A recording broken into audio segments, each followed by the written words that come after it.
Nyt on aamu, ihan liian aikainen jalkareenille. Tulkaa reenaa munkaan jalat 0 motivaatiolla. Mut onneksi mulla on sovellus, joka potkii mua perseelle tämänkin reenin kanssa. Mun kautta te saatte 2 viikon kokeilun Tsemppi-sovellukseen. Tsemppi-sovelluksesta sä löydät treeniohjelman just sun tavoitteisiin. Täällä on tosi kattavasti treeniohjelmia rasvanpoltosta lihasten kasvatukseen. Ja jos sulla on valmiina oma treeniohjelma, niin tänne sä voit lisätä sun oman ohjelman. Tää sovellus myös näyttää, että miten sun lihakset kehittyy suhteessa toisiinsa. Tän avulla sä tiedät tasan missä mennään ja minne sun kannattaa keskittyä. Ja oh my god, mikä parasta! Tässä sä voit kilpailla muita vastaan. Ja mulla on maailman kovin kilpailuvietti, niin tää ihanasti pääsee ruokkiin sitä. Ekana liikkeenä mulla on bulgarialainen ja tässä vähän lämmitellään. Mä vihaan tätä liikettä yli kaiken, mutta mulla on niin pienet jalat, että mun on pakko tehdä tätä. Sarjapainona mulla on 75 kiloa, mikä on aika pirun painava paino mulle, niin kuin äänestä voidaan päätellä.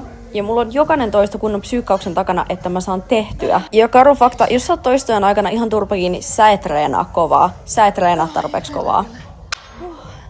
Ai vittu, et pyöristää. Let's go. Mun vasen jalka on paljon heikompi mitä oikea, jotenka tää on raskasta. Ja mun pitää tehdä tunnustus, mistä mä en oo kauhean ylpeä. Mä en oo kauhean hyvä ollut merkkailemaan mun sarjojen painoja.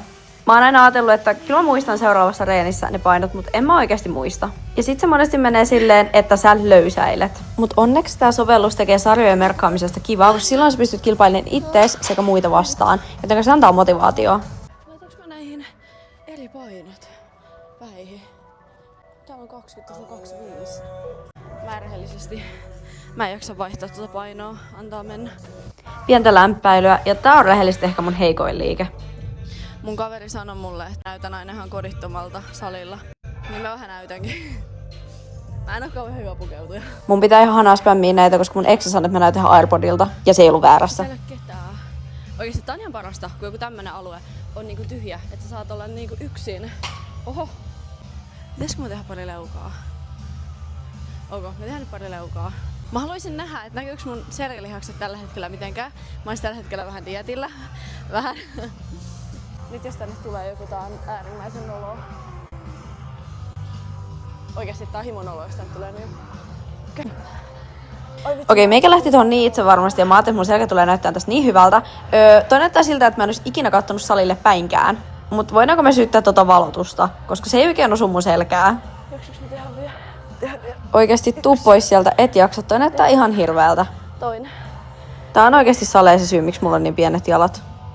Okei. Tässä on nyt 100 kiloa. Katsotaan, miten liikkuu. Oikeesti kattokaas nyt, kuinka nätisti tää liikkuu. Mä en oikeesti tajua, miten tommoset riisitikut voi olla noinkin vahvat. Onhan toi oikeesti niin kun ihan hyvä paino verrattuna siihen, että minkä kokoiset jalat mulla on. Munhan jalat on mun isoin epävarmuus, koska ne on niin pienet. Ja ne kasvaa tosi hitaasti. Mutta niiden kasvatukseenkin auttaa selkeä suunnitelma. Jos tässä tulee 8, mun pitää nostaa ensi viikolla. Ai vittu, että hapottaa jo nyt. Mut mun on kyllä pakko oikeesti vähän syyttää mun geenejä, koska mun genetiikka jaloissa on siis todella huono. Jos mulla esimerkiksi kertyy rasvaa, niin mulla ei kerry rasvaa jalkoihin, vaan yläkroppaan. Ja hei kaverit, tulihan se 8, mut ihan hirveällä formilla. Mitä vittua? Ja mullahan ei ole aikaisemmin ollut persettä ollenkaan. Mun jalat on mennyt aivan täysin suorassa linjassa ilman, että siihen on tullut minkään näköistä pyöreyttä. Ja mä voin kertoa, että jopa noiden jalkojen eteen on tehty töitä. Vaikka ne ei vielä kyllä kauheasti näytä siltä.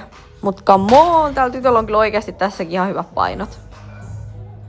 Sitten vähän dippeä, koska joo, tiedättekö ne ihmiset, jotka on silleen, että en mä tiedä mitä mä teen ja ei mulla ole rahaa urheilla. Tää sovellus maksaa noin 9 € kuussa ja täällä on kehonpainoreenejä. Eli nyt sulla ei ole yhtäkään hyvää syytä olla olematta kunnossa. Mieti, säkin voisit saada 10 dippiä easysti, jos sä vaan lopettaisit sen selittelyn ja menisit tekemään.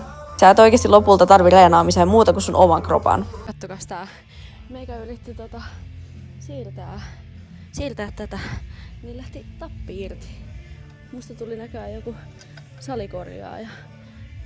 Koska mähän voisin tehdä tässä lähennyksen, mutta mun liikkuvuus ei riitä miltään osin tähän asentoon. Eipä meikästä tullutkaan mitään salikorjaajat, oli ihan rikki. Jotenka mä vaihdoin tähän liikkeeseen, antakaa armoa, mä en oikeastaan ikinä ole tehnyt tätä tälleen. Ja mun liikerata on pieni, koska mun lonkassa ei ole liikkuvuutta. Sitten tyttö puristaa iteltänsä vielä vikatkin mehut irti ja tekee loppua aerooppisen, koska mulla ei ole vielä lupia skipata tätä. Mutta kiitti kun olit mukana, moi!